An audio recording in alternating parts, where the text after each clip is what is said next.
Good morning, students.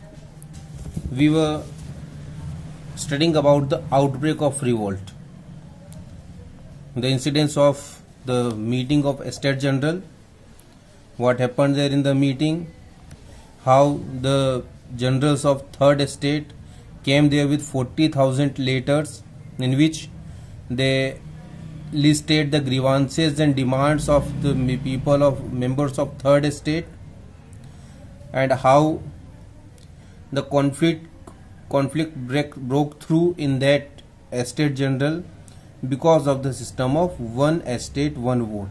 Why? Because the people of Third Estate were demanding one person one vote. Now, and how the member of Third Estate, they gathered in the Versailles on 20th June, and they took an oath that they will not disperse from there till they draft a new constitution for France on the basis of equality. And what they declared themselves as the People's Assembly.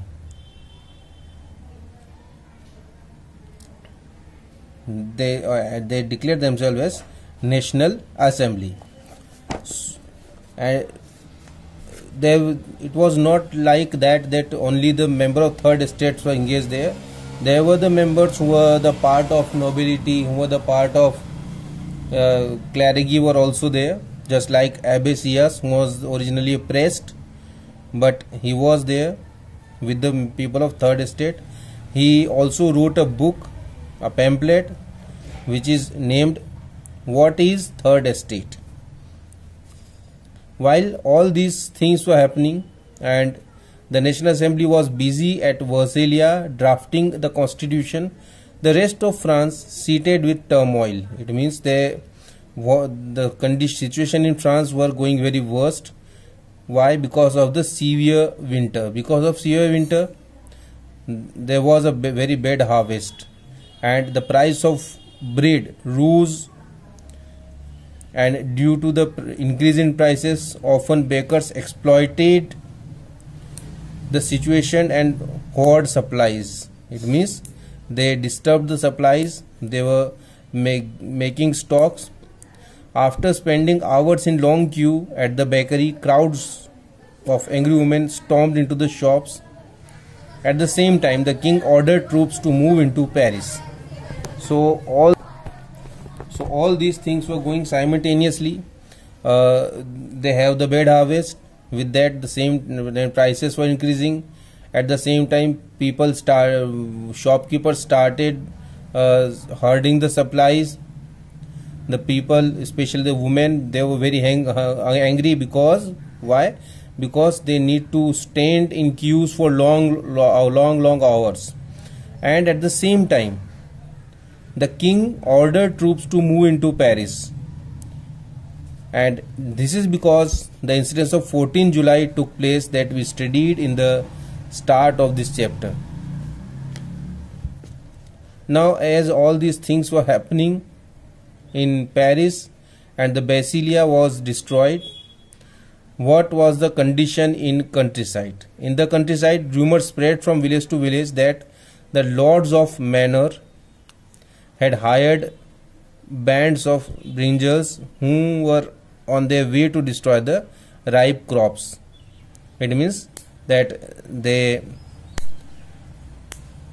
rumors were there that the king has given order to the brigades that they should go to countryside and they should destroy the ripe crops.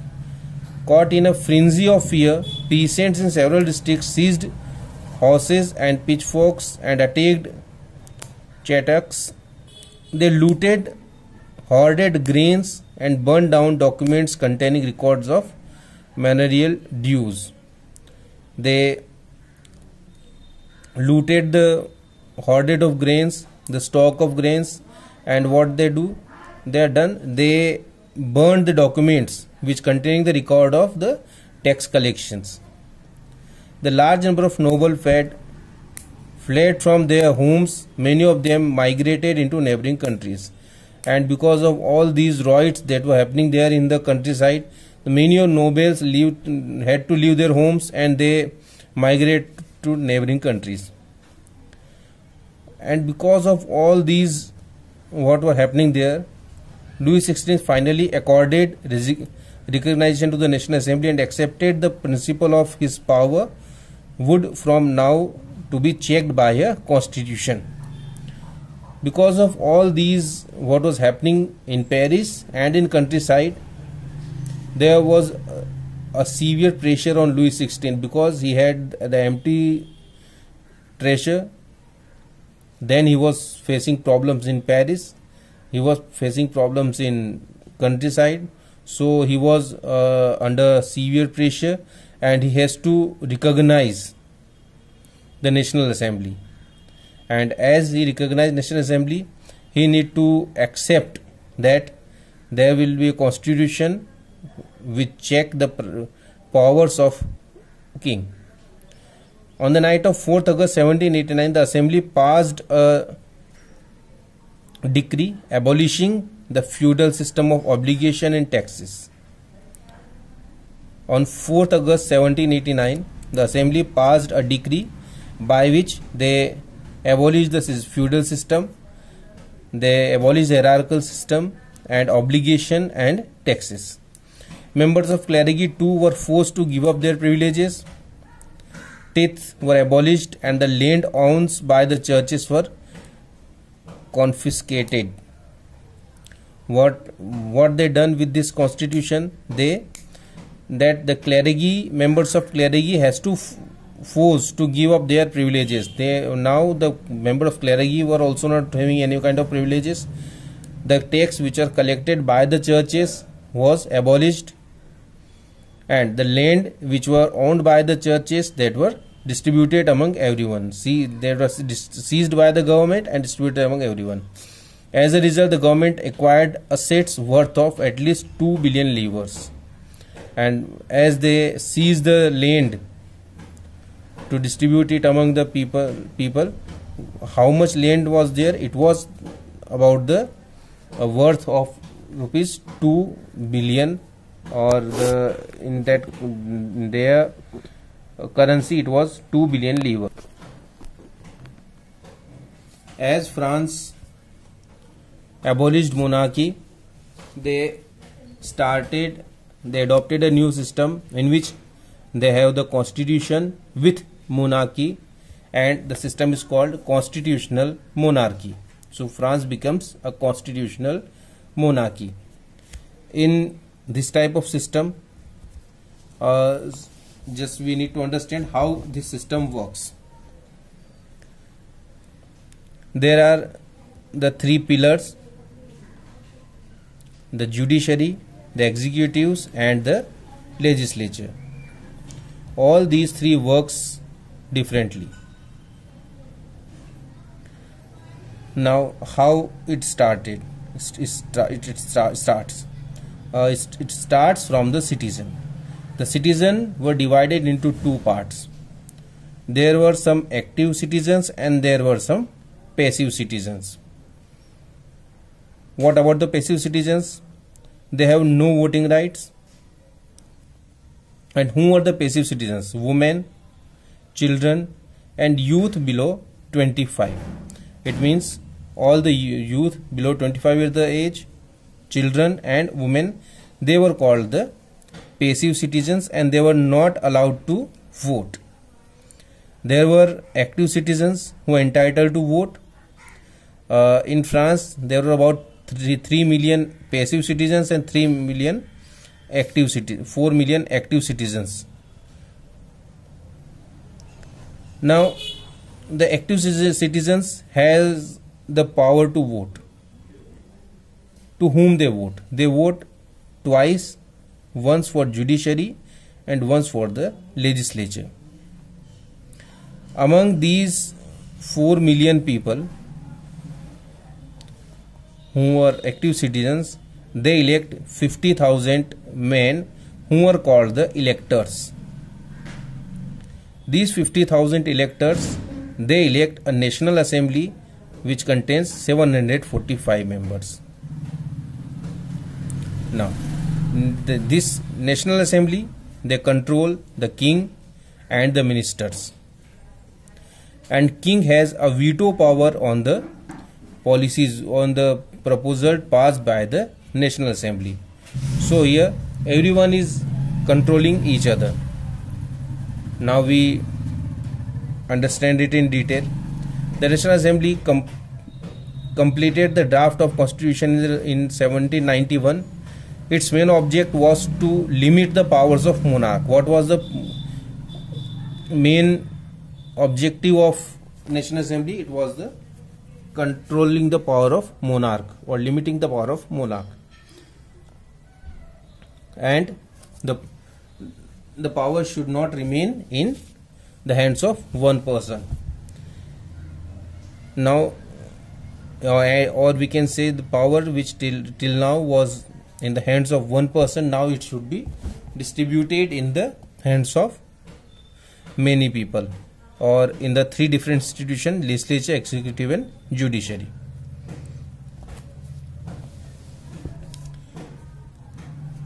The Constitution of 1791 vested the power to make laws in the National Assembly. The power to make laws were given to National Assembly, which was indirectly elected. That is, citizen voted for a group of electors. Citizen, it means active citizen.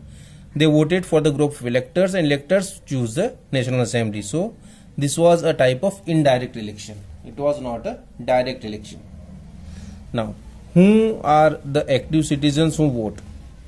They are the citizen. They are the men, not the women. They are the men above age of 25 years who paid taxes equal to at least 3 days of a labor's wage. Okay, this is very important for you to note down. Not all the citizens, it means everyone was not active citizen. Only men above 25 years of age, first condition, that is the men above the age of 25 years. Second condition, who paid taxes equal to at least 3 days of a labor's wage. It means the people who paid taxes equal to 3 days labor's wage were given a status of active citizen, and these active citizens were entitled to vote. Others all were the passive citizens, and they cannot vote. It means to qualify as an elector and then as member of assembly, a man had to belong to the highest bracket of taxpayers. It means a person, only a man can vote, and among the men, the person who pay taxes equal to 3 days labors are allowed to vote. So only they can vote, not the others. The Constitution began with the Declaration of Rights of Man and Citizen. Now here you can say the man and citizen. It means the women were given the second category, that is called the citizen. Men were having all the powers in society.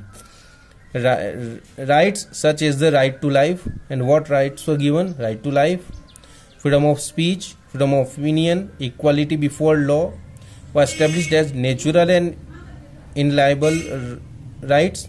That is, they belong to each human being by birth and could not be taken away. It was the duty of the state to protect each citizen's natural rights. So this was a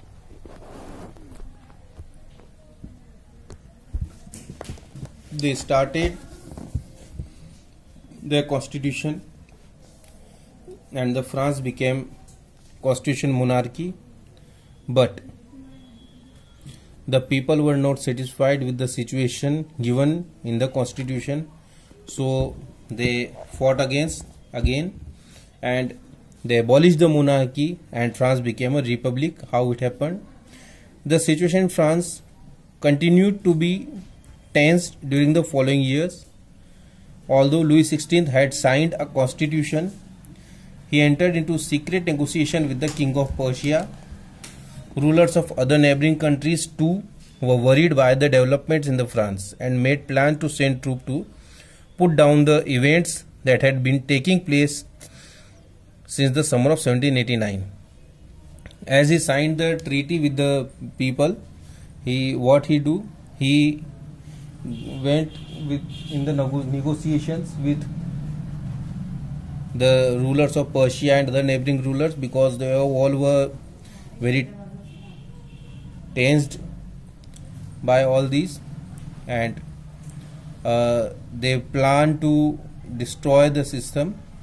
What and how they done, we'll study later on in the next video. Thank you.